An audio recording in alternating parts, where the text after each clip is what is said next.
ready room, and then a get set room, and then go. Yeah? The truth is here before you freaking sit down.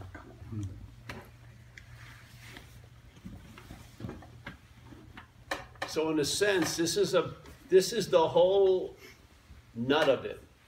There is an act of being identified as what you're not, and then suddenly what you are maybe becomes a goal for what you're not. So now you, as what you're not, starts looking for itself.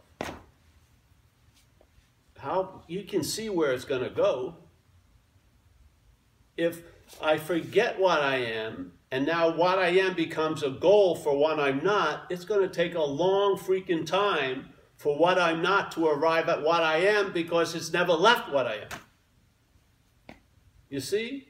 The path towards what I am would be a way of hiding the fact of what I am by looking for it.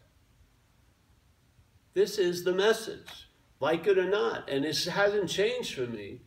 I've been saying the same thing for like, I don't know how many years. People who've seen me 8 years ago come in and say, is there anything new? No, there's nothing new. Can I sign up for intensive? No, there's no intensives. Isn't this intense enough? I was in Quakertown. That was an intense place for the day. Why would I want to sign up for intensive? You know?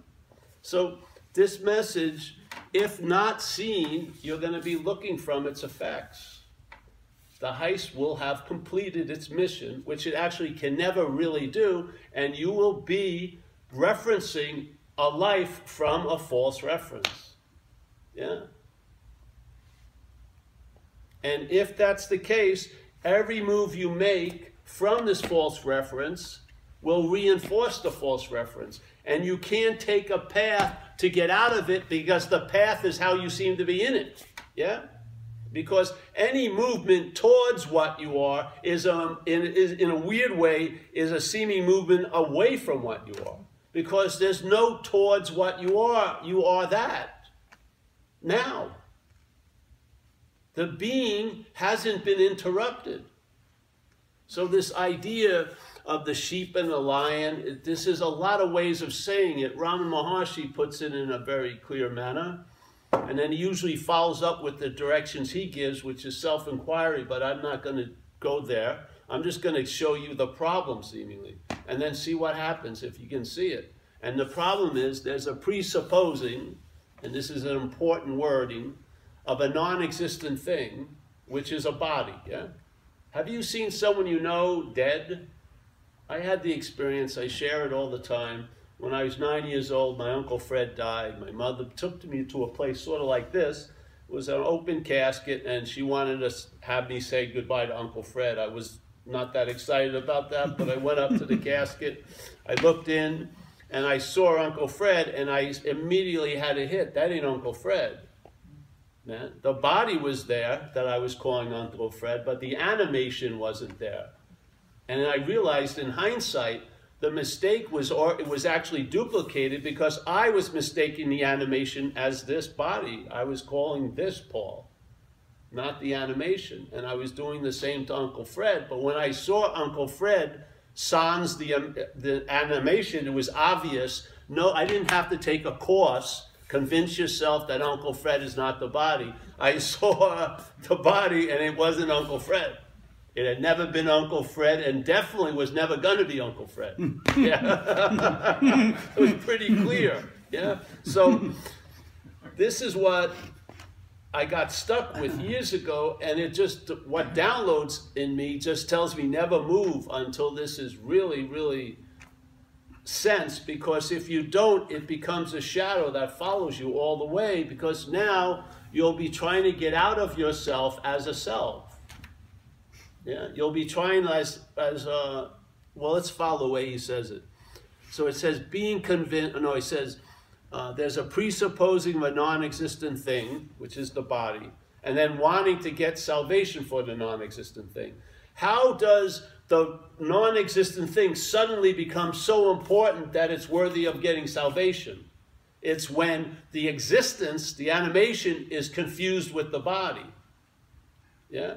So now the animation has the qualities of the body. It can go bad, it's going to die, this and that. So the body masquerading as the animation, defining animation as the body, needs freaking salvation from the slings and arrows of this place. But the animation doesn't, because the animation isn't free from the non-existent thing. There's never been an existing thing. It doesn't have to kill the non-existent thing. The non-existent thing isn't going to zombify, because zombies come from past existent things. It's non-existing. It never had any existence other than what we've been breathing into it by being identified as it. Yeah? So he says, all right, the presupposing of a non-existent thing, and then, all right, wanting to get salvation for the non-existent thing. It makes total sense if you're the non-existent thing.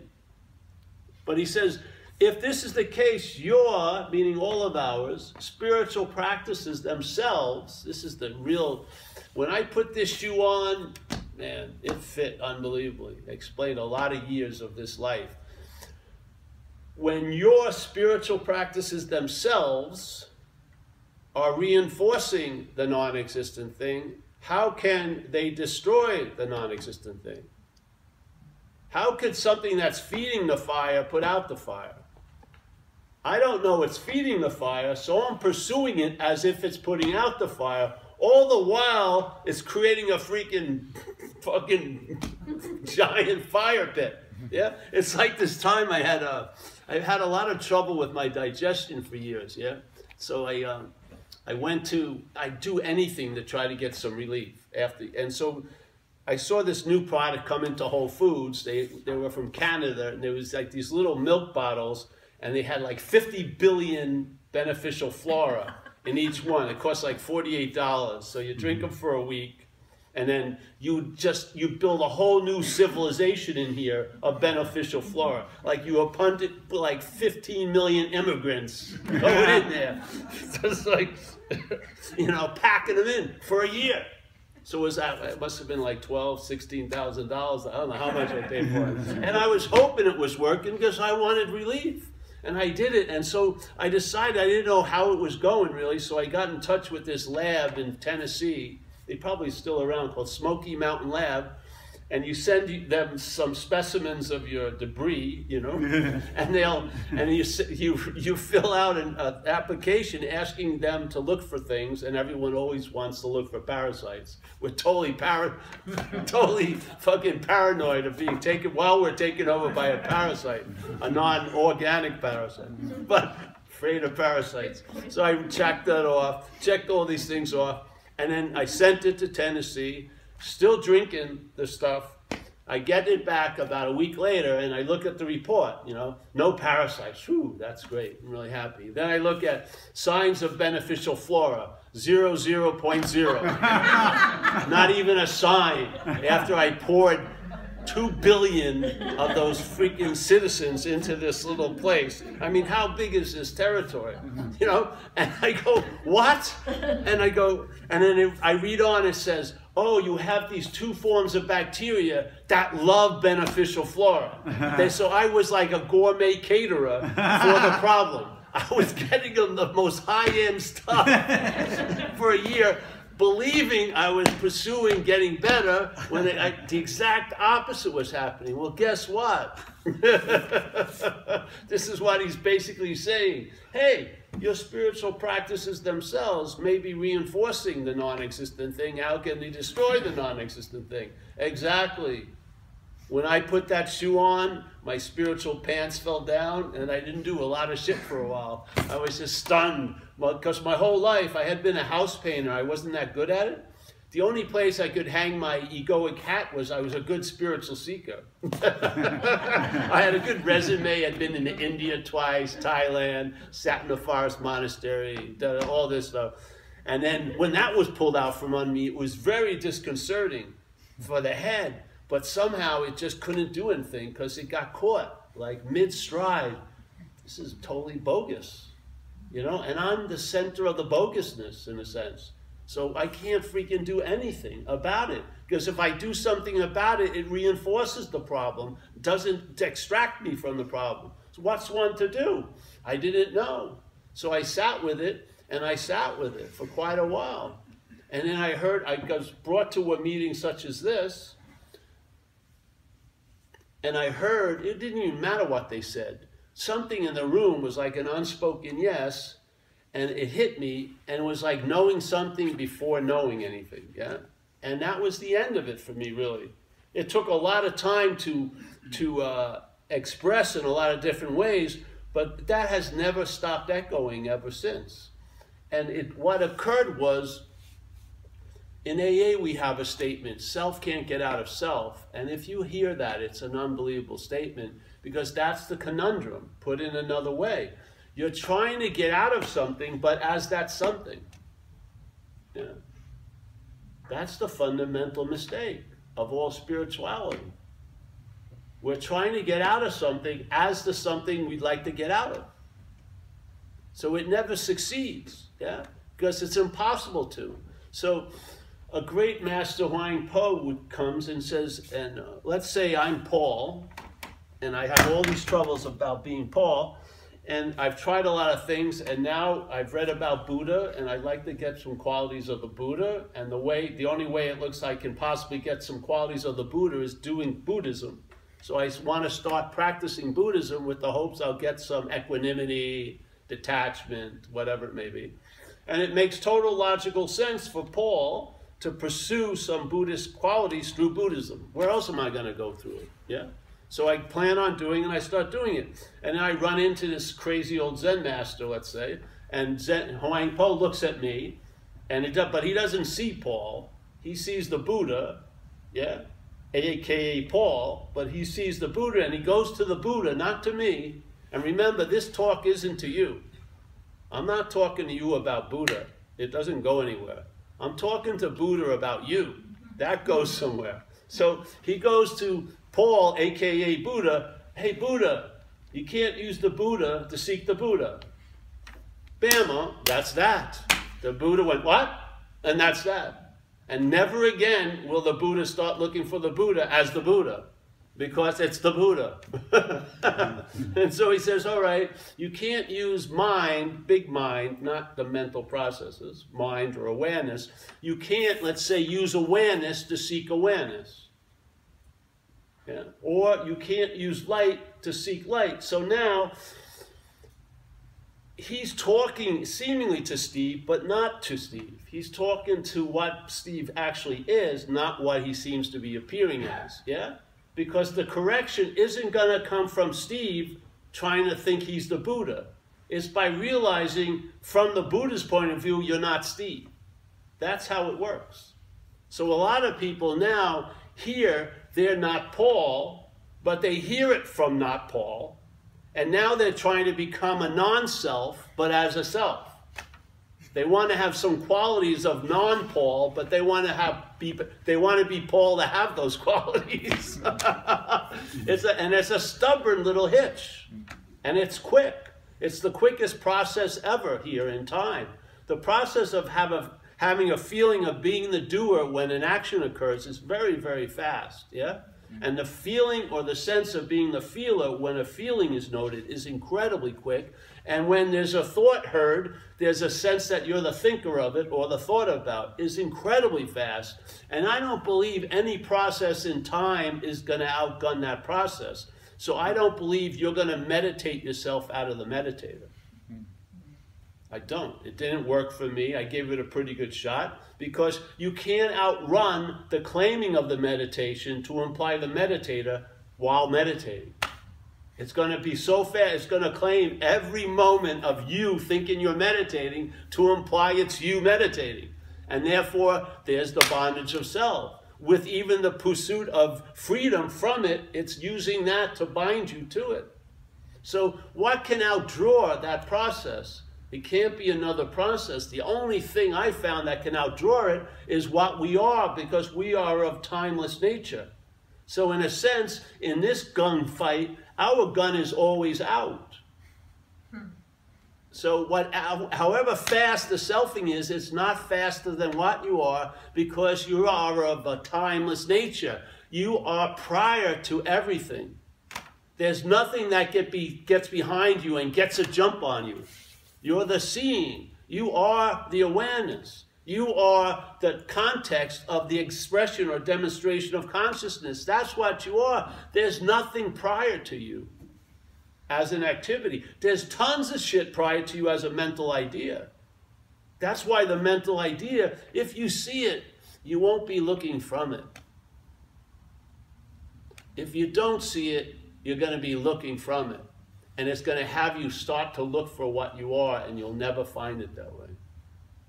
You're never going to get a glimpse of what you are. There's only one opportunity we have concerning what we are, and that's being it. You can't experience it, you can't know it, you can't study it. All you can be is it, because that's what it is. But conversely, you can study what you're not. You can know what you're not. And we're experiencing what we're not all day. We're calling them our experiences, but they're not our experiences. They're experiences of what we're not all freaking day.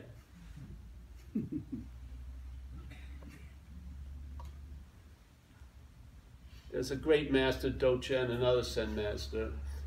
I'm going to shrink it down what he says, but to study Buddhism is to study the self, and when you study the self, you'll forget the self, because you'll see it's not you, truly. And the only reason why you're so interested in it, it's presented as you. And we've mistaken the non-existent thing, the brain's little narration, as being us. And that's why we keep refueling it, because we're interested in it. I'm not interested in Stanley's thoughts, but I'd be interested in the same thoughts if they're held as mine. So it's not the thoughts that are interesting, it's you. The you is the cherishing point. Like Buddhism says, it's the cherishing of self. And that's what the mental state is in. To me, the mental state is addicted to the idea of self. It's like shooting it up. And then all the other addictions are trying to get a relief from that addiction. Most of my drug addiction was trying to get out of self. That's what I wanted. I wanted relief from me as me. That's why it never worked. Never worked. And I would compare my devotion to drugs to the greatest spiritual devotees in spiritual history. Like that monkey guy, Hanuman, I was right up there with him. I loved cocaine. I did anything for it. I'd do anything for it. I gave up everything for it. I gave up everything I got from you for it. I mean, I was devoted to it. And it was super incredibly fucking, I was so pissed off because you cannot transcend an imaginary place. I cannot shoot myself out of self. Because I know I could, if I could have, I would have. I could see a lot of fault in my spiritual practices, my being of service to others, but I was a perfect cocaine user, a perfect drug addict, perfect, and still it didn't matter. You can't get out of an imaginary place. Why do you think no one escapes here? Because there's nothing to escape from. We're dreaming, yeah? We're in the act of dreaming. If you're into the Course in Miracles, that's one of the whole basis of the Course in Miracles, yeah? Is that you and I are the dreaming of the dream. We forget that we're dreaming, and I believe how I forget that I'm dreaming is by being identified as the dreamt. And if you can see it, it's the dreamt.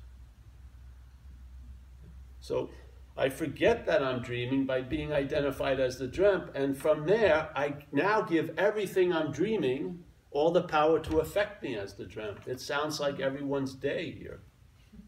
That's what's happening. So the dreamt never wakes up out of the dreaming. You just realize you're not the dreamt.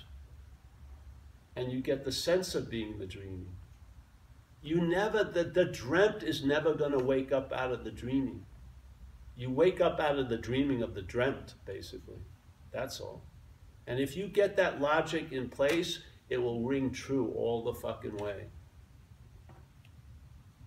If you stop looking for what can be found, you'll be living from the finding of it. I feel it, man. So I just want to riff this thing in the Course, yeah? You don't mind. Because I really like this approach of trying to describe what we take ourselves to be as not that, yeah? I don't believe affirmation of what we are works. I believe negation of what we're not works. When you negate what you're not, That's the true being affirmation of what you are. So I think I got the right page. I may not. Is this the same as the other books? Where is that? No? It's a different. So I need to find the holy relationship. Oh, forget about it then. Yeah, but he goes on in this, and one of the most important points that I used to read from was, he talks about the brain, and he says the brain interprets to the body from which it is a part, of which it is a part. So basically, the interpretation that our brain is giving us of this life is determined or based on that we're a body. You don't see something off with that? If that becomes the Alpha and Omega, the whole Greek alphabet will make no freaking sense. How can that which we are come and go? How can that which I am have a height? You know, do I stop really here? And then we have no explanation for all this, and then you start there, and I'm meant to pay no attention to 99.9% of what's happening, which is space, and pay all the freaking attention to these little things that come and go? It makes no freaking sense. That's why it doesn't make any sense. So if we're the dreaming of the dream, and the mind intends to be free, nothing's going to stop it. You're never going to miss out. Whatever you're going to be doing, if surrendered over to what they call the Holy Spirit, which is an aspect of mind. In AA, we'd have the higher power. If surrendered over to that higher power, or Holy Spirit, it's going to use the exact data that your head's using to fucking crucify you with. It's going to lead you to waking up out of the dreaming. The same material. It's just what's directing it, what's collating it, yeah? The mental state is constantly taking all the information and interpreting it to the body. The Holy Spirit or the higher power takes the same information and doesn't interpret it to the body. It interprets it to the non-body, yeah? And so the same actions now have a different purpose. Not to dig a deeper hole, but to realize you can never freaking fall in it. Same, exactly. Same thing like faith. Faith is a force of us. This right here is based on faith. The stock market is based on faith. If all those shareholders lost faith in the market, it would crash tomorrow morning. Everything is propped up by us. We're dreaming it, yeah? And the faith that we are, that force of mind, as Jesus referred to by, as you believe, so it is, that power, yeah, is going to manifest by the vehicle it's put in. So if that power is being put into believing or having faith in the thought system, it's going to produce so much freaking anxiety out of what's not happening. You're going to be weighed down by all this imaginary weight, and in this moment, you're apt to do everything to get relief. Yet someone doesn't even know, can't even see that you're flipped out, because it's all subjectified.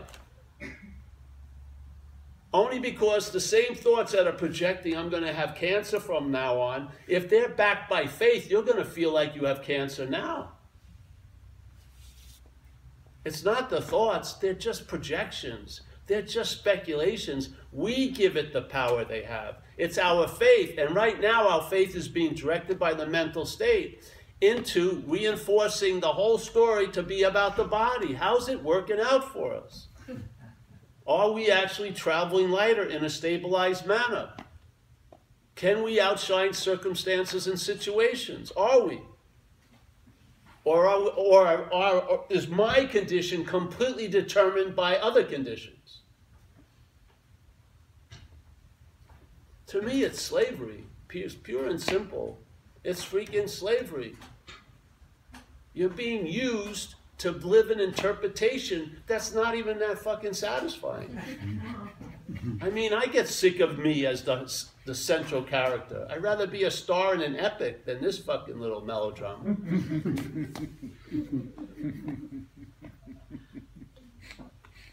But there is no, see, it's incredible. The system has such a defense mechanism because it knows you're going to want to get out of it. But through identification, it captures you even more when you attempt to get out of the system.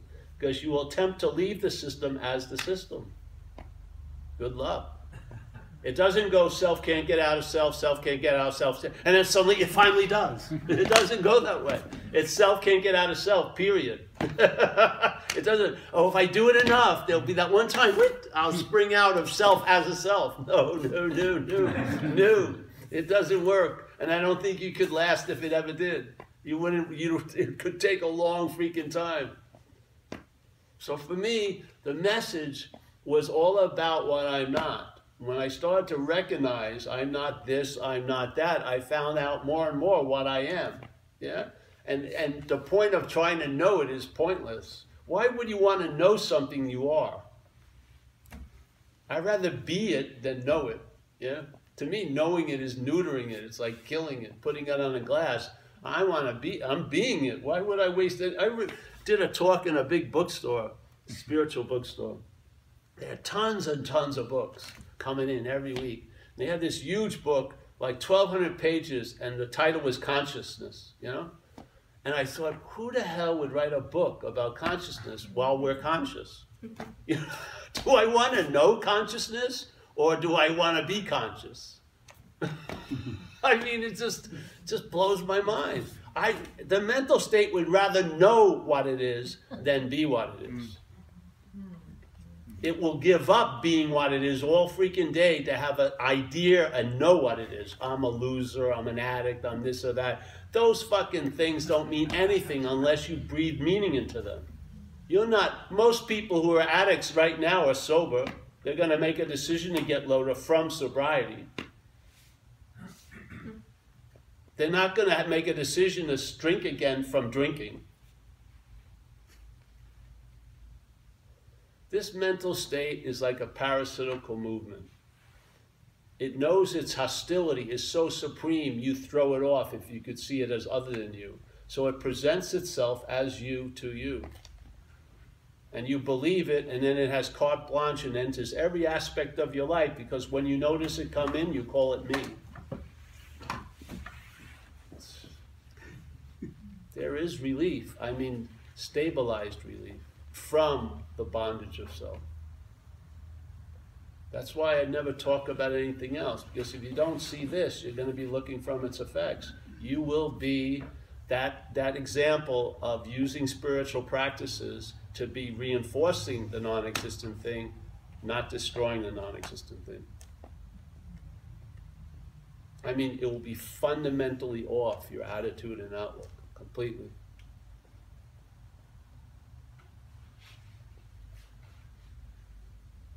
So one of the things I saw with the mental state, and you came in new, are you guys in recovery or anything? Yes? All right, good, good.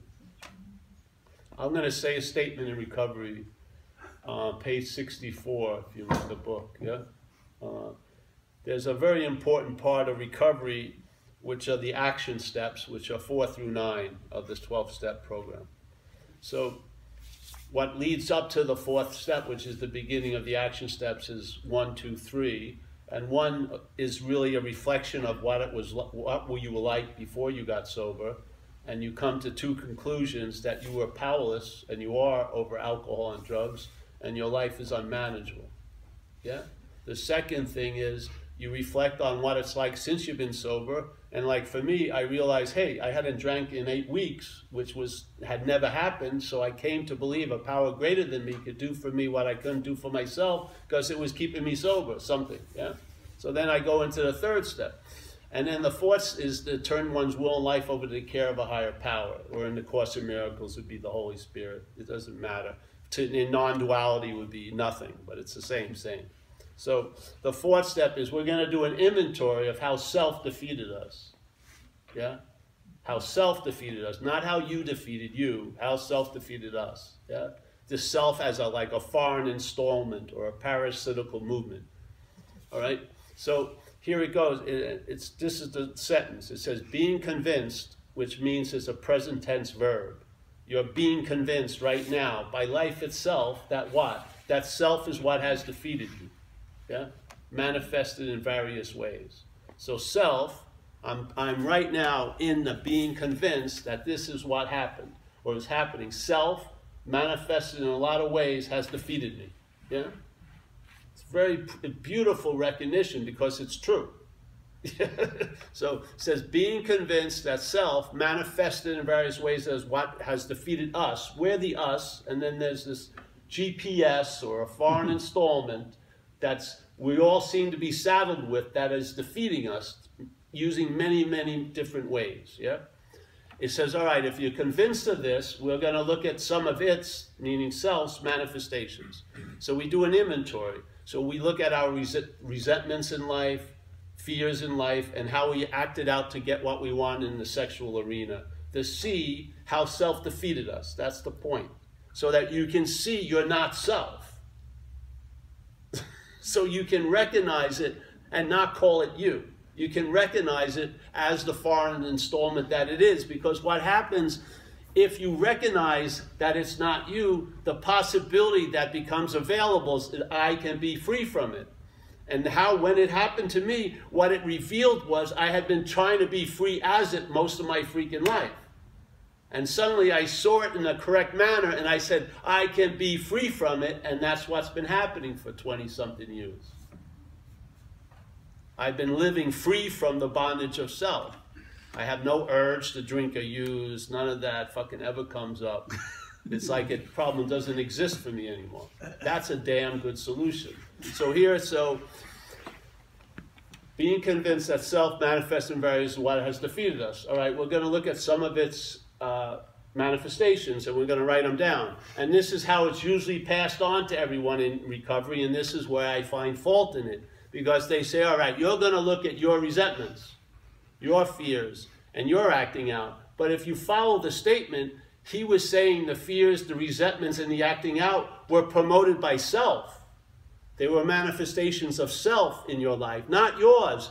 So to me, when you call the manifestation of selves in your life yours, you're in the act of being identified as self. So if Stanley was behaving a certain way, and I did an inventory of Stanley's behavior, and then when Stanley's behavior moved through me and I called it my behavior, I'm identified as Stanley. And I'm not. You don't see a problem there? So now Stanley's a real motherfucker. And I feel really guilty for what Stanley has done, and I'll never forgive myself for what I did to Stanley's mother.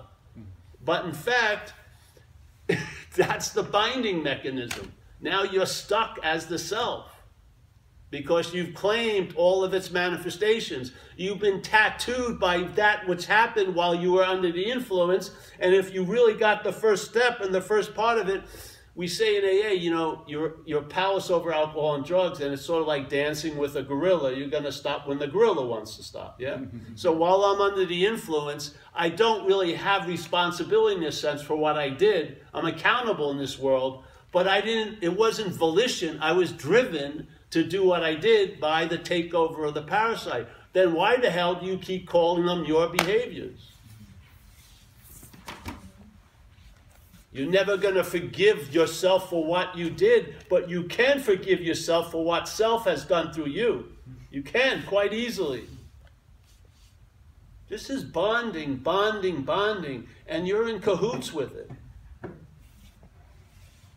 You're not, the chains have not been forced on you. You put your hands willingly into the cuffs. And then you bitch about the prison. But you can walk out at any time. You're the fucking warden, the jailer, the jailee. You're playing every role. It's slavery. It's freaking slavery. You know, the put okayness off in time is slavery. To have nostalgic, oh, I was once okay, or I hope I will be okay. Denying the okayness that's available now. That's all it's freaking doing. All your dreams to be okay are denying the okayness that's available now. What you are is like the sky. All the shenanigans that ever happened haven't left a mark on it. You're brilliant. You have allowed everything to appear in this life, but nothing that has appeared has left a mark on you. That's what you are as a no thing. You are untouchable, as the Course would say. You're invulnerable. Your attack thoughts cannot attack your invulnerability. Yeah? No tattoo that you've had here in this life has left a mark on spirit, not one. You don't have to go through any process of forgiveness. It's seen as if it never even happened. You've been dreaming this whole freaking thing. The freedom is before the seeming bondage, not after it. You know what freedom after it is a pardon. You're going to go back to jail soon. It's like you're on a furlough.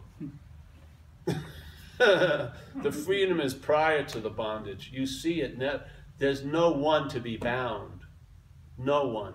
There is no one that could be shackled. And then you'll be put to good freaking use in AA. You'll hold the space for people. You'll be a conduit of fucking attractiveness. Because you'll have freedom. You'll have a new way of life and a new attitude and outlook. The problem will not exist for you anymore. I'm as high as I ever got now. That I can't be pulled over. I can't be arrested for it. And I don't have to kiss anyone's fucking ass for it either. That's a big thing. I mean, I listened to cocaine dealers' life stories so many fucking times, hoping they'd give me some of that coke. It was hell. It's like, it's fucking slavery. Yeah. You know, what I'm looking for is always available at all times, right where I am, with no requirement necessary. I am it. I am it. I'm not going to become it. I'm not going to do myself into it. I can't do myself out of it. I'm being it. Like it or not. And you can see where we all are. If you drop from this and go to the real base of living, which is conscious contact, yeah, the seeing, hearing, feeling, tasting, touching, which we're all completely engaged in as that right now. It seems like we're at different camera locations, but how the camera works is exactly the same from every location. You have 5 like lenses, seeing, hearing, feeling, tasting, touching. They have no volition. The one who seems to be the camera, which is the lie, cannot stop seeing. Yeah, I could have a vow that I'm never going to see a bird. If I'm looking out the window in the daytime and a bird flies by, I see it. Yeah. When people talk about feelings, they go, I didn't want to feel that, but they felt it first. The idea of them came after the feeling.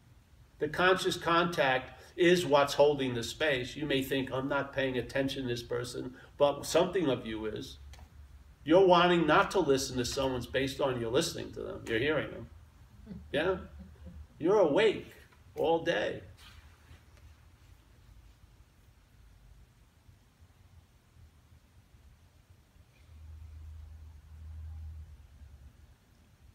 That's where we meet. Yeah? This is all made up, this little difference. But the seeing, hearing, feeling, tasting, touching, do you think there's 8 billion seeings?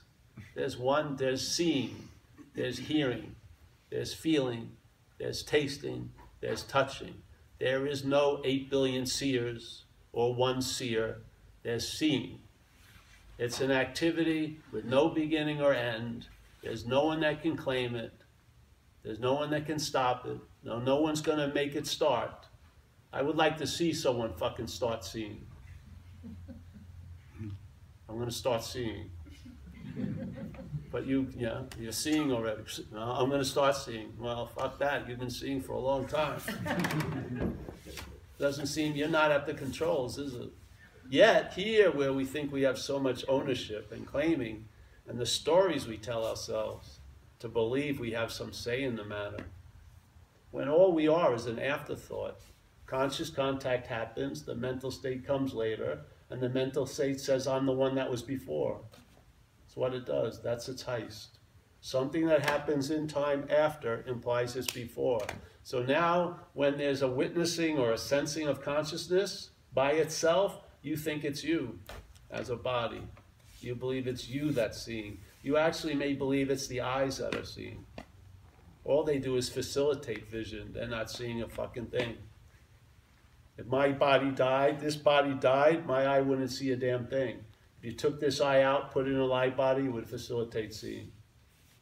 The eye isn't seeing, the ear isn't hearing, this isn't touching.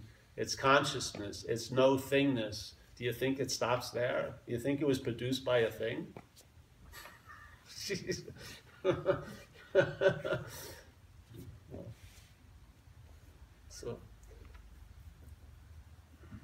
So in this case, you realize what's looking is what you've been looking for.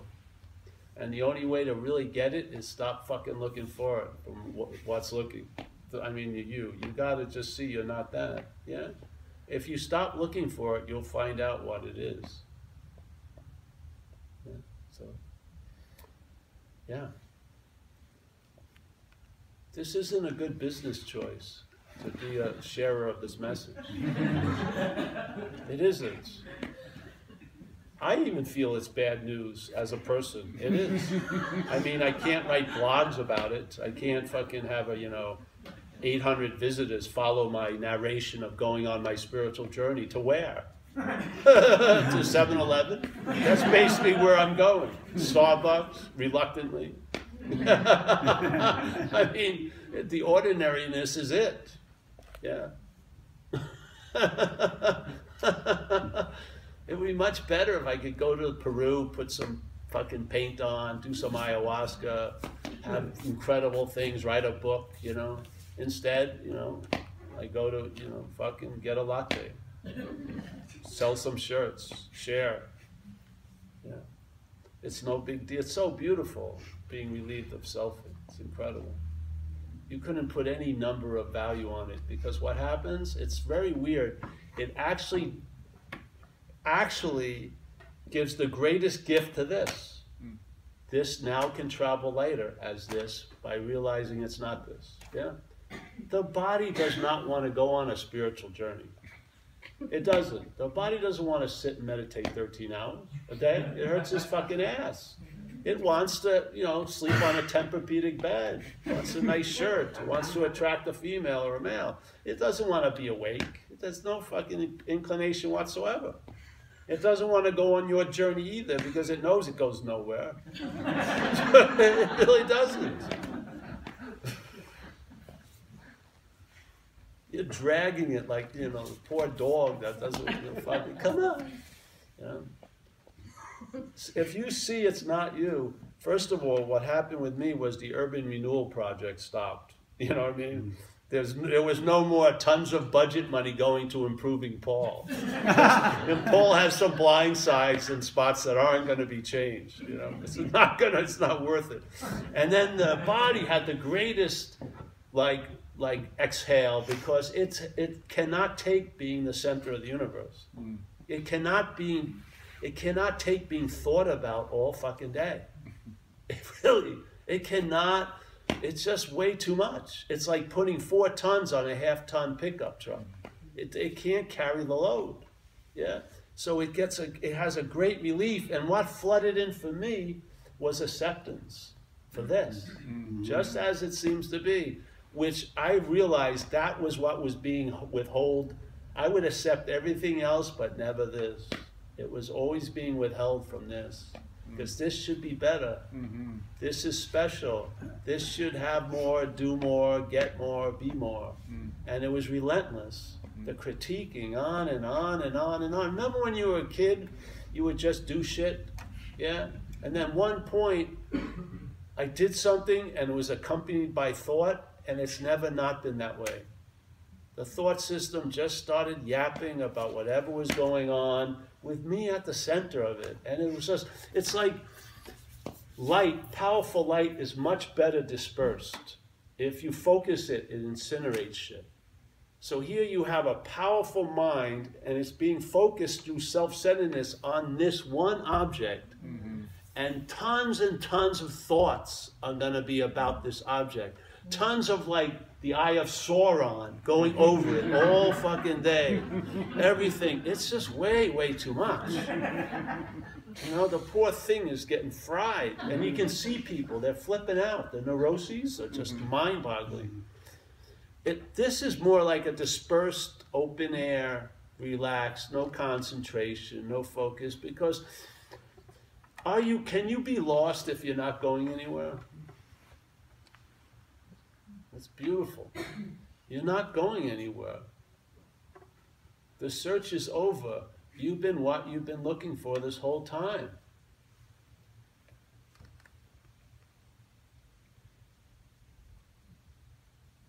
So in the end, it's a beautiful news of good news, because that which you're looking to get an advantage will actually get the greatest advantage, not by the way it's been thought about, but by losing interest in it.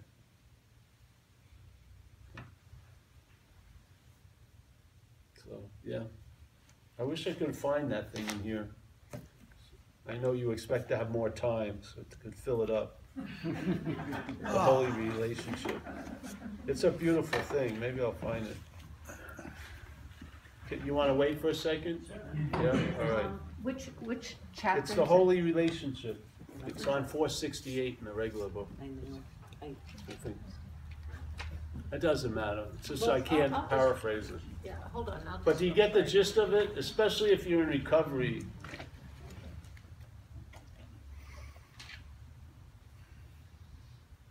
See, in recovery, many people believe the root of the problem is self-centeredness, obsession with self. But my humble feeling is that it's identification as a self. That all the obsessing over self is used to reinforce the identification. So it's like a glue that could never bind may look like it binds if it's applied all the time. And that's what I think the thought system's doing. Thinking about you all day. Yes? Is this it? That's it. Yeah, let's see. Maybe. That'd be cool. But I don't think so. It's the holy relationship, You tried. right? You I tried. tried. Yeah.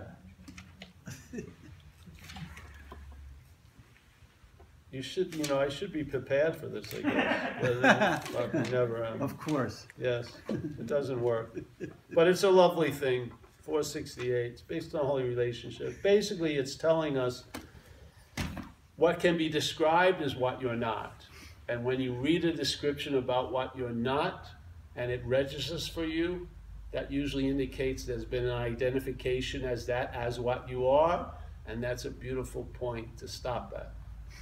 Just to have what you call you revealed as not you, let it sit and see where it takes you. Because the freedom from the bondage of self is not for self. It's from self. Yeah? You get released from the bondage of self. And bondage of is perfect wording. Because if self was a thing, it would have been bonded to self. So there'd be self and there'd be me, and something would be binding me to self. And if I just released it and left self there and went away, I'd be freed from it. But of is an activity. So there's the bondage of self. Yeah? So the mind's entertaining that you're a self, and even when you think you're getting out of self, it's entertaining that you're getting out of self as a self. So it says a statement in AA. It says you got to quit playing God. It's very important. Yeah? So, but what would happen if that which is playing God is the one who claims to hear the message, quit playing God? So now that which is playing God sets out on a course to quit playing God. Wouldn't that be playing God? Ad infinitum, yes? So that which is playing God can never stop playing God, because that would be playing God. But if you saw that which is playing God was not you, what would be revealed is your God. And you'd recognize that which is playing God ain't. You would see it from the truth. And therefore, God would stop playing God. It would put a stop to it. Yeah? It's beautiful. And I've had the results in a sense. They stabilize and they're available at all times. And there's no requirement necessary to meet them. The immediacy is the solution. It's of timelessness. As Jesus says, you're in this world, but you're not of this world. So look at what it's like to be in this world, and then he negates it and tells you you're not of that. So you're not of time, you're not of body, you're not of things. Yeah? Because this world is of things, body, and time. Therefore, you're not. He goes through it the exact way, through negation. So, yeah. Any questions? Yeah, wow. Sorry, that's just That was it's fast. been, I've been holding it. In your journey, it seems like there was a fair amount of self-loathing, which I think you might say would be the loathing of the parasitic small self. And I'm just wondering if that would actually facilitate the disidentification with that self and the awakening process. What, all the... Self-loathing. No, not if it's self claiming to do it. Self-hating self gets a big reflection of self. Yeah? It's like in AA we say self-knowledge avails us nothing. Now knowledge can avail you a lot, but any knowledge claimed by self will not avail you anything. The whole point is, if that which has come after is being implied to be before, it's now going to claim what it says is coming after. Yeah? So the loathing, if claimed by self, will be used to reinforce the idea of the self. And what you resist persists, and what you resist persists, as the cliche goes. All that stuff happens. The thing is, you don't get out of it by saying you're in it. You get out of it by realizing you were never in it. Just like my experience now, I have not succeeded to get into the moment. I've realized I can't be out of the moment. Yeah. So there's no effort to get into what I can't be out of. Yeah. And therefore it doesn't take any time to get in to what I can't be out of. You see it? It's beautiful. And I'm not trying to get out of self because I realize I've never been in self. I've entertained I was in self, but I've never been in self. So the whole point of getting out of it is a bigger part of being. It's actually, the being in self has a lot to do with you're trying to get out of it. That's a huge amount of the being in self, is the attempt to get out. Because if you attempt to get out of an imaginary place, you've given relevance to that place, yeah? I mean, you have to see it. If you attempt to escape from an imaginary place, you're giving relevance to that place. Or why would you attempt to escape? You see, the power that we are is being used in the dreaming completely, yet we're not acknowledging it because we think we're a body. But we're the dreaming, we're mind dreaming. So like when they say in physics, the biggest influence of every experiment is the experimenter, that's an indication. Or in another physics is the observed is distorted by the observation. We're the observation. And we're distorting what's being observed because we're seeing from a self-centered point of view and we see things. We're distorting. As soon as we look, we've distorted the way at what we're looking at. I mean, like that, way faster than you could ever get behind. Yeah. So just kind of going back to the lamb and the lion thing. The real being in me is Bob, say. Okay, I'm Bob, right. The spirit. But I see myself as Robert. And I see as Bob as this guy I want to become. Well, I can't walk towards Bob because that's walking away from myself because I am Bob. I just don't realize I think I'm Robert. Yeah.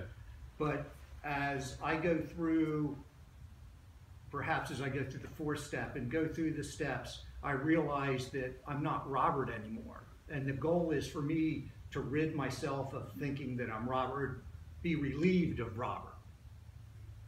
And then I realize I'm Bob. Is that kind of what you're going, or do I? Well, you don't. Well, see, the thing is, no. Actually, what Robert gets left alone after a while. Yeah, he just. Sort and of then there's a finding out that you're Bob, but you never from Robert. You don't find out you're Bob from Robert. Right. Robert gets lost interest. Lost. Yeah, he goes away. Yeah, you lose interest in Robert. Yeah. Robert is still Roberting, but it's Roberting doesn't mean as much to you anymore. Because you've lost interest in it. Yeah. And therefore, there's a gaining of interest, and that's Bob. Yes. Yeah? Yeah. You don't set out trying to forget Robert. That would be remembering Robert. Right. Right. Right. You just realize you're not it. And what happens is you'll lose interest in it, and it will confirm the idea that the only reason why you're interested in shit, it's about you. Because once you see it's not about you, you lose interest in it. Seriously, I mean, it's a big awakening. It can be rude, but it works because you go, wow. The only reason, because you wouldn't listen to Stanley for 5 minutes bitch about what's not happening unless you wanted something from him. You know what I mean? But you're listening to you for 40 years. I mean, It's not the production is the same, both shitty productions. It's the audience that's making the movie. I think it's about me. I'm fucking glued to the screen for 40 years. I mean, get to the exact nature of the wrong. Don't, you know, if you're trying to put your finger on it, put your fucking finger on it. Don't vaguely, I assume you know, because it should translate into some relief. I mean, literally. This isn't like it's going to come lifetimes away. No, this relief is available now. The relief from the bondage of self is a present tense possibility. It's not like something you got to save up for and work for. It's available now. And it begets itself. The more relief you start entertaining, the more relief is available. Yeah, because you're it. You're the dreaming. If you read the Course, if you have any respect for the Course, read it in a sense, you know. We're the dreaming of the dream, you know. We're going to dream ourselves out of the dream, and as we do, the dream will get happier. Yeah. It doesn't say, oh, you're the victim of, no. It says you're giving everything all the meaning it has. It's a pretty comprehensive statement, giving everything all. You can't, there's no clause in there you can get out of. Everything all. I'm giving everything all the meaning it has. I must be some fucking something. I'm not Paul from New York. If I'm giving everything all the meaning it has, there's a bigger game afoot. You know what I mean? Than Paul's little travails. I mean, to me, all this stuff creates curiosity. So, and then you stop stopping at periods and paragraph endings. You start entertaining what's implied by these statements, and it will take you far. You don't go, oh, I know that. No, you don't know the statement, and then it's like an avalanche, and your little plate tectonics, which are all made up, shift. Yeah? And now suddenly, that cantankerous, unsatisfied, ungrateful fucking person now is content and satisfied and is put to good use. Yeah? It's mind-boggling to me. And I have had the greatest demonstration, one of them here, I got struck sober. I didn't come into recovery by bottoms, I moved into bottoms. I moved in and asked you over. And I stayed as long as I could before I got evicted to a worse bottom. I spent 2 years in a program, and I graduated with flying colors. You know, it looked good for the rest of my life. I was down the tubes in less than a month.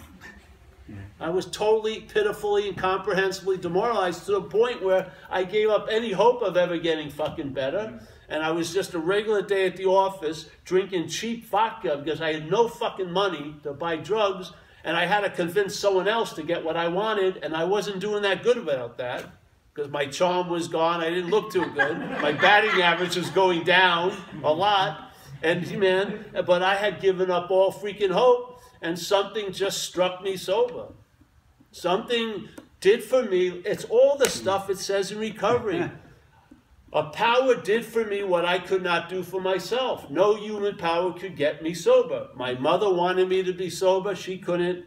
My friends wanted me sober. I wanted me sober. The state wanted me to be sober. Nothing could get me sober. Yet something struck me sober.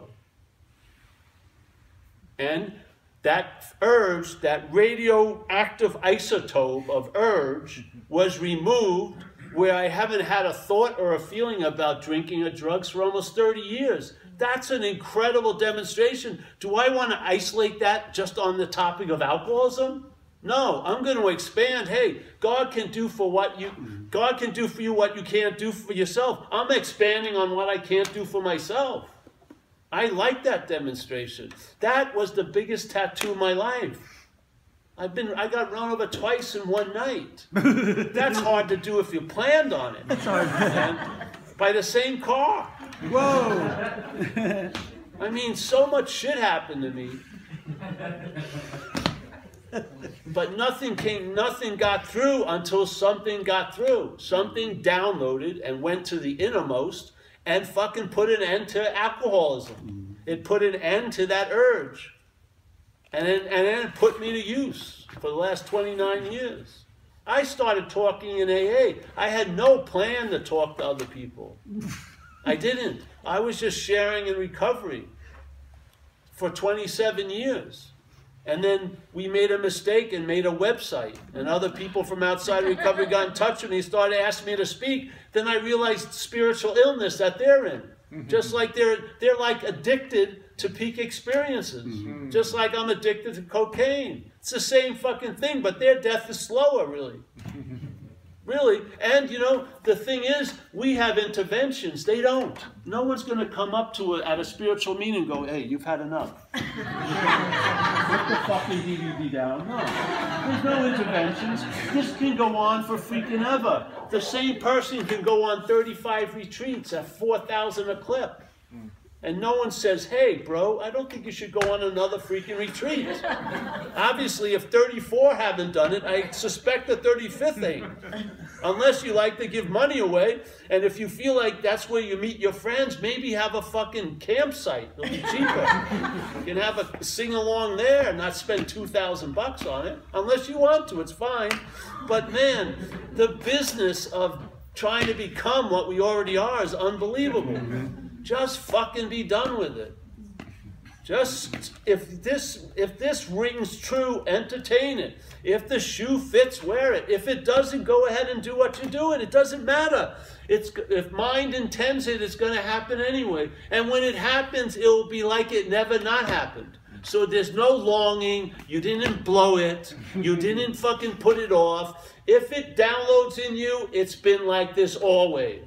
It erases all relevance of what you thought was real, and also all that you're projecting is going to be real. It erases it in no time. It downloads, and it's always been this way. The way I'm sensing right now, it's always been this way.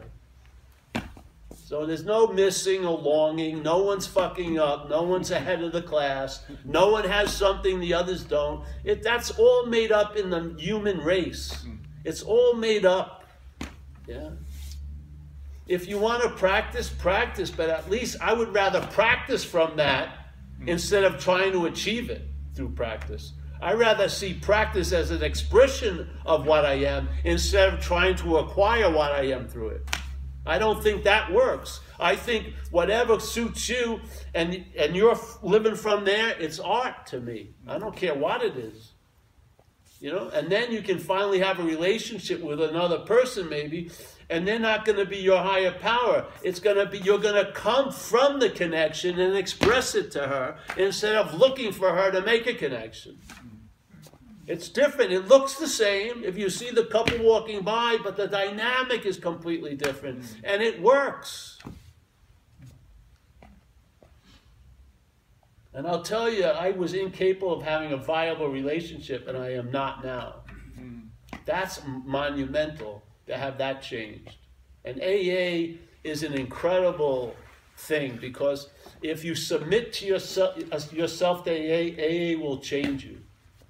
This AA is not about changing, it's about being changed. It's not about directing, it's about being directed. And I'll tell you, if it works for you, it'll really work for you. Because I knew deeply when that download occurred, I was not managerial quality. I knew it. I knew, man, people did a better job running my life than I ever did. So I didn't want to be run by a person, but I took this opportunity, and that Holy Spirit fucking runs the show, and there isn't a Holy Spirit, it's us, you know? Let's just call it that. And I'm telling you, I'm happy with the freaking results. Yeah. If all that happened was a download, and why is that not happening for other people who desperately want that? Because they're desperately wanting it as a person. And the download didn't happen, it's happening. There's no was or willing, it's always realized. Don't you feel the aliveness now? Yeah. They want it, but we accept it. Well, yeah, we accept that. We accept where we're at. That's what happens. In my case, I got sober in Phoenix in 1979, right? And I was going to outpatient clinic, you know, more from my brain than my alcoholism or my addictions. So I saw a brochure. It said, it was about an advertisement for a book. It said, "I'll quit tomorrow." So I saw that and I go, aha. Yeah. You know, every addict and alcoholic I ever know wants to quit tomorrow. They don't want to quit today. So the light bulb went off, right? So I called every every bookstore in Phoenix. I said, "You have a book called I'll Quit Tomorrow?" "No, we don't have that book," right? So I called the central office in Phoenix, you know, AA central office. They said, "Why are you looking for this book?" I said, "I want to learn something about alcoholism." They said, "We got a book here, it's called The Big Book, Alcoholics Anonymous. It'll tell you everything you want to know about alcoholism." So I go over to the central office, I buy the book, go home and I read the book. And the book spoke to me, right? It just, like you say, the light bulb or the download, all the information just went right, you know, like I couldn't put it down. And I was like, and I only read, it's the second book I ever read cover to cover in my life, because I didn't have attention span and comprehension to really stay focused on it, you know. So, and then this counselor I was seeing, he was going to graduate school in California, so he couldn't see me anymore. So he says, "There's a group here. It's an alcohol awareness group where you go for DUI. People go who have DUIs and that kind of stuff." He suggested, "Go try that group out." He says, "Because it seems like the problems you're having in your life are related to alcoholism and substance abuse. You know, go in there and see what it's like." And he says, "If it doesn't work for you, I'll find you something else." So I went to that group, and in that group they had a thing called 20 Questions. It's put out by John Hopkins Hospital.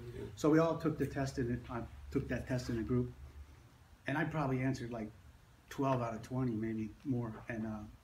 And we're all sitting in a circle in the group and did the test. And then when it came time to discuss the answers on the test, it says down at the bottom, it says, you know, if you answered 3 or more, you definitely have you're an alcoholic, and you should, you know, seek help, you know, treatment or whatever, you know, help for your alcoholism. So then the counselor suggested we go to AA to get more, you know, more experience or whatever, learn more about it. And but what I recognized in that group was everybody in that group, once they saw the end result, that 3 or more you're an alcoholic, they all wanted to change their answers. Oh yeah. Right. I'm not that bad, right? So, and I thought the same thing. You know, as I was listening to everybody else rationalize their drinking behavior, I was doing the same thing. But one thing changed in me. I caught myself and I says, "Joe, you've been doing this all your life. You've been different. You've been saying, you know, it's not me. I'm not that way. I'm different." You know what I mean?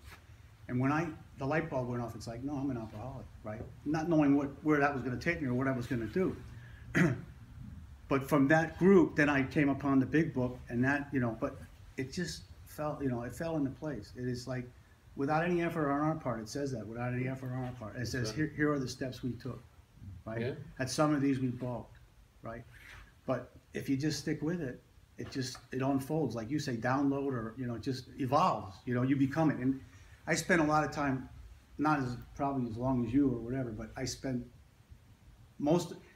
soon after I started drinking and using, I was trying to quit because I got too goofed up. I mean, I got instant paranoia when I got stoned, you know, and it wound me on. It led me to a psych ward real early into my addiction, and then so most of my addiction was trying to get clean and sober. But the thing is when I stopped trying and just quit drinking and using, I became sober. I was sober, like you say. We're that already. We are sober. Yes. You know, we are that. And another thing I read somewhere, the body was like, it's called I don't know. It's about the Transforming Way or whatever. This book we're reading, and I read it in there. It says the body moves, but the soul doesn't. I was like, we're it. I mean, you know, the spirituality is right there all the time, everywhere, wherever, you know. Yeah. It's, you know, it doesn't move, it's there. It's constant and consistent to be there. I'm telling you, this one thing I've been trying to share tonight, from my view, is the most important.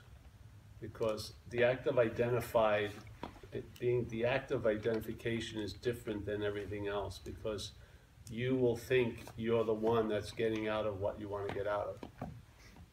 Yeah?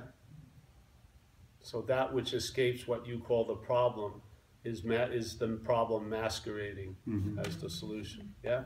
And it will keep doing that over and over again until you see it.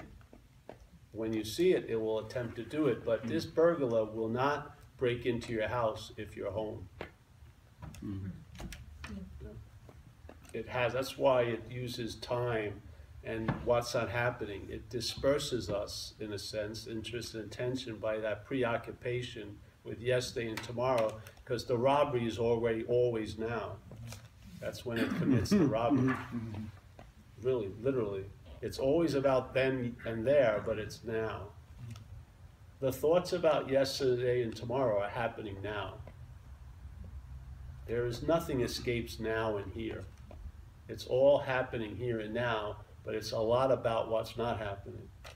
And if what's not happening gains all your attention, you will make it what's happening. You're it. You are what's happening, and when what's happening entertains what's not happening, it becomes happening. Now you're fucking flipped out over nothing. That's called playing God. Yes. Yeah. The first time I heard the promises, that 1 sentence near the end, that says, and suddenly God is doing for us what we cannot do for ourselves. And I took that to be a standalone event.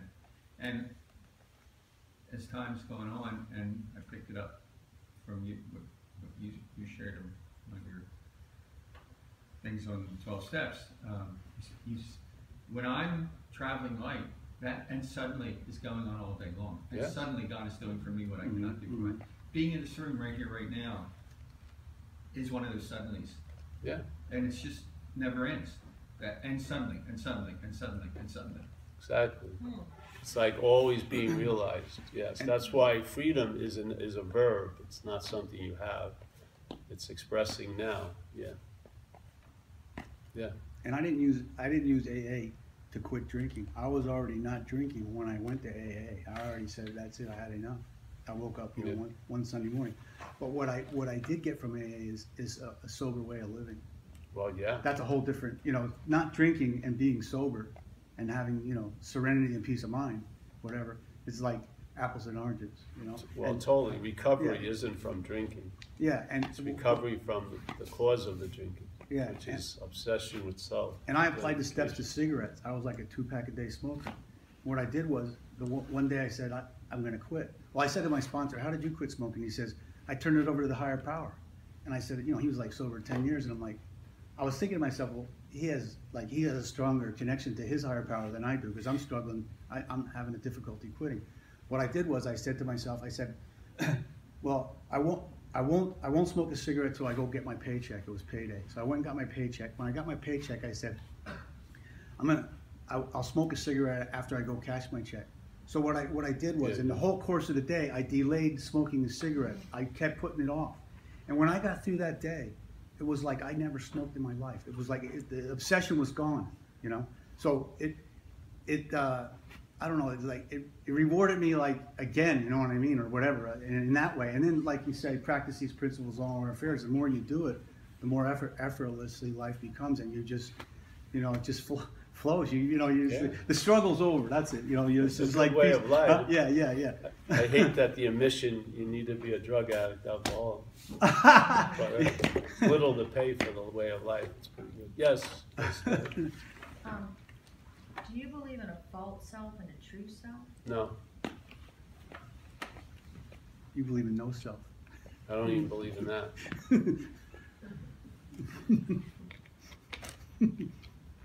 You want me to? Well, I'm just thinking,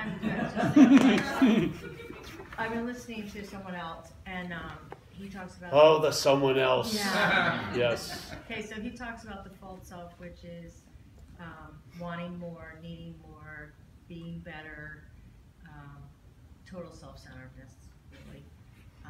The better job, the better car, the better house, blah, blah, blah. He says the true self is almost the opposite of that. That's where humility comes in, and that's where you're closer to this higher power. That with the false self, you're disconnected.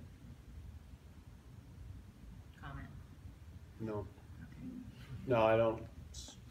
You got to ask him, not me. It's just awareness. I don't There agree. is no, I don't agree There with is that. no false self and self, higher self and lower self. No. It's just awareness. See, the thing is, if there's a false self, there's a self thinking it's that. And if there's a true self, there's a self thinking it's that. You know what I mean? Mm-hmm. Yeah, so when you have the idea of a good or a bad self, there's still the one singularity that's claiming both of them, which is the real bondage. The bondage can be, the good self can bond just as easily as a bad self can. Right. When it's used by selfing. Selfing will talk about self all fucking day. So if you're just here now, Aren't you? I am here now.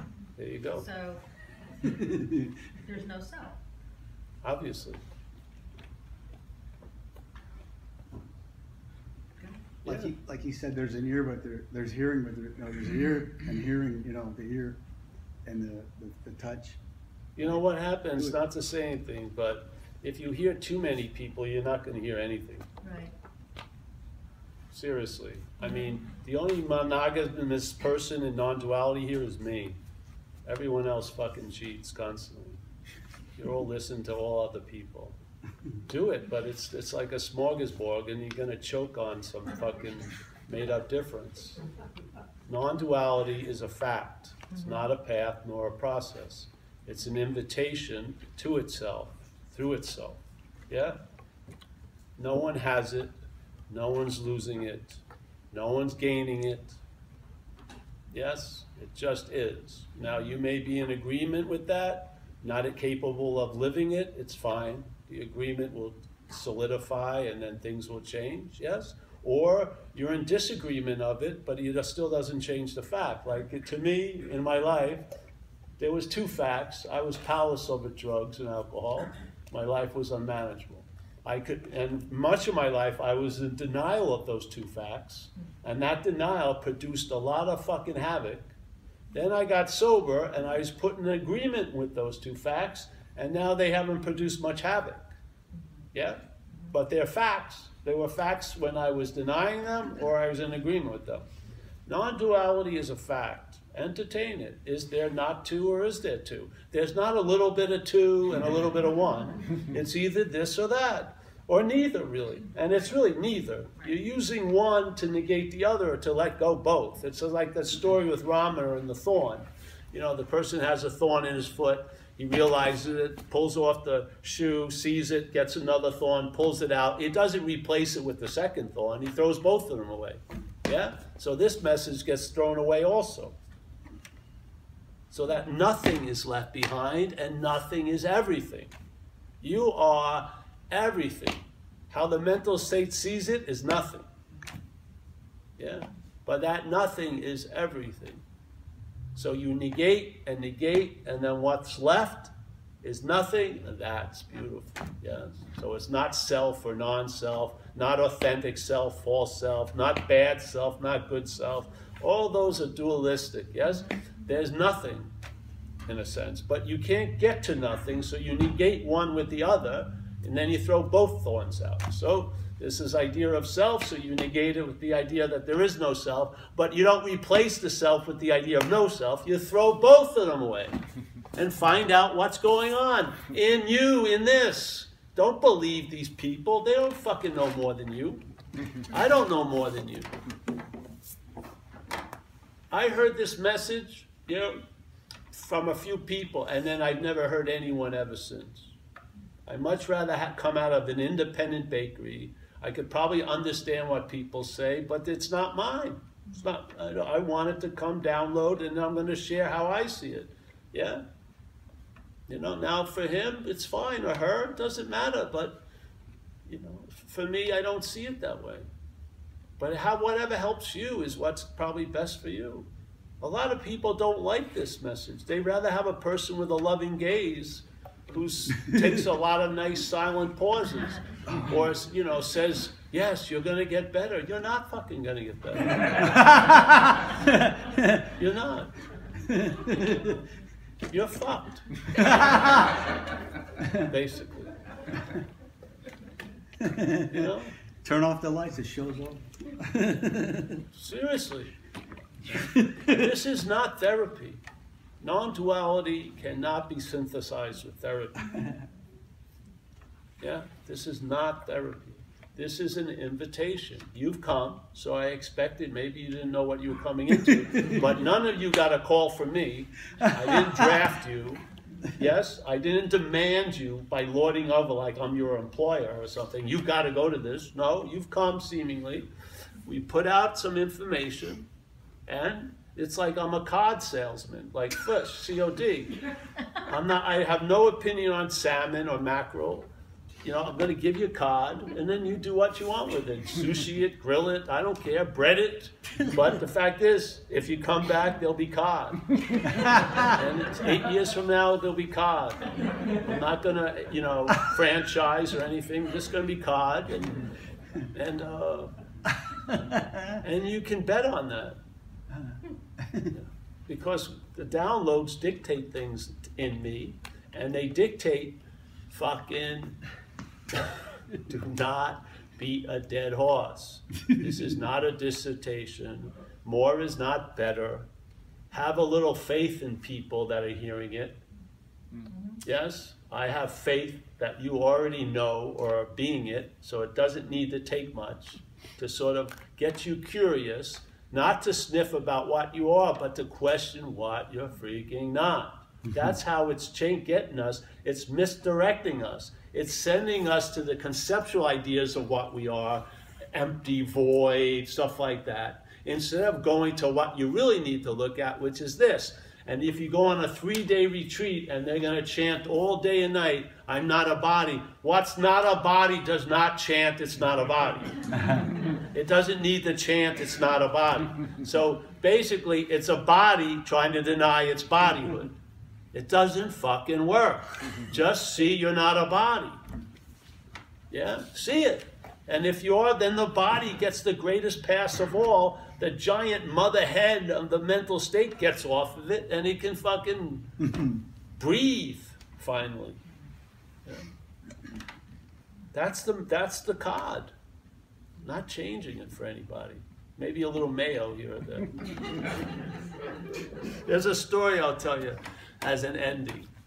I don't know if everyone here knows Ramana Maharshi, so I don't know if this is true or not, but I've heard it and I really like it. So there was a lot of people that have been with him for quite a while, and they were sitting together talking, and they were saying, hey, do you think we could become teachers? And so they were all talking, and he came in, and they asked him, they go, Ramana, can we teach? And he says, oh yeah, all of you can teach, but I don't recommend it. So they were a little perplexed by that, and they go, can you tell us why? And he says, compassion. And they were still perplexed, so he explained, he says, listen, you'll be at a meeting such as this, you'll feel compassion for the people, and you'll dilute the message. Yeah? Because I'm unpopular and disorganized, I don't fucking dilute it. It may be diluted to begin with, but I'm giving you exactly how it's been translated from downloading to the best of this limited ability. You could probably pick a lot of bones out of it and say there's a lot of fucking mistakes because it's not the fucking words. Yes? I'm attempting, this message is thrown over your head, and I'm attempting to, I can feel it when it hits the catcher's mitt of Big M mind. I can hear the ball hit.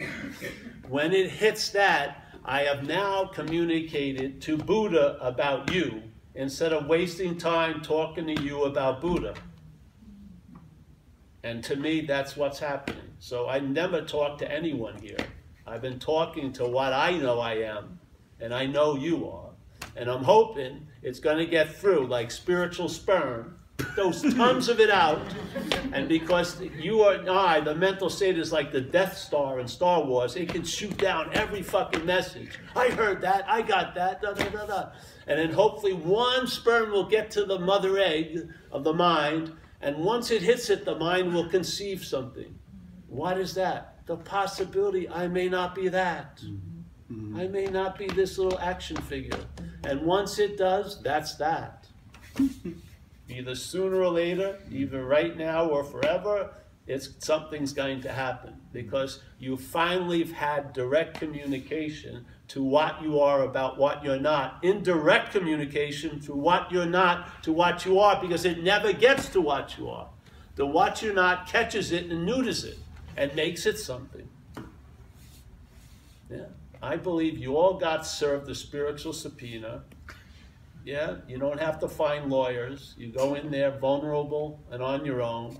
You'll go to the court of light, and you'll be annulled of all your seeming transgressions, and you'll come off the biggest hook of all, your own. And somehow there'll be an acceptance where you used to find fault, and there'll be some freedom and breathing room where it used to be claustrophobic. The marathon runner will be let out of the closet it's been stuck in, and it will be enjoying itself like a free-range alcoholic. Yes? Doesn't need to be institutionalized anymore. It doesn't have to go to jail anymore.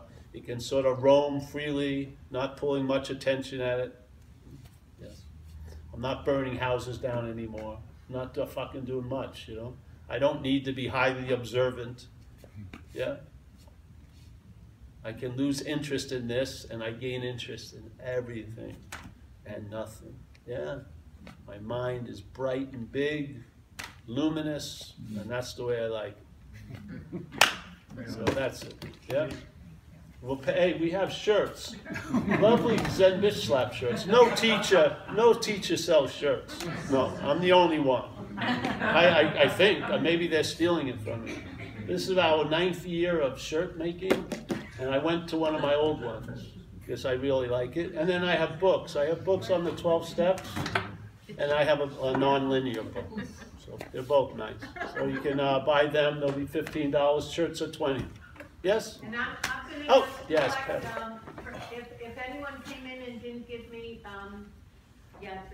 And if you can't afford anything, there's no pressure. But if you can, it would help my lavish lifestyle.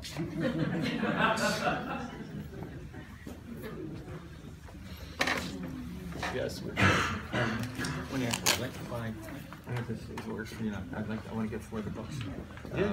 But I 2 for my sons and 2 for my siblings. And we put a little note, like something related either to traveling night or freedom from bondage yourself, whatever.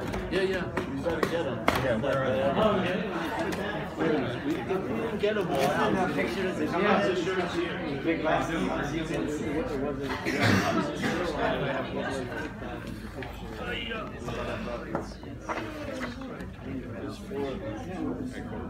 No, the other. No, Oh, you want the other one? Yeah, the maroon color.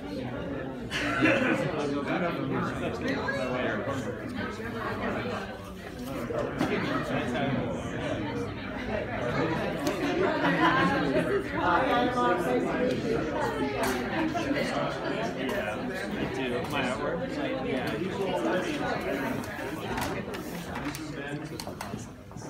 But I have one. Teddy's got that one. Oh yeah. So I'll go back on Facebook. Did you get those leggings on the Etsy? $10. Really? $10. I just ordered a. That's why I got this yellow shirt. Do you know how to stop the video? It looks like it's stopped already. That? What's that say? Like what happened? It's Is it still going? Yeah, so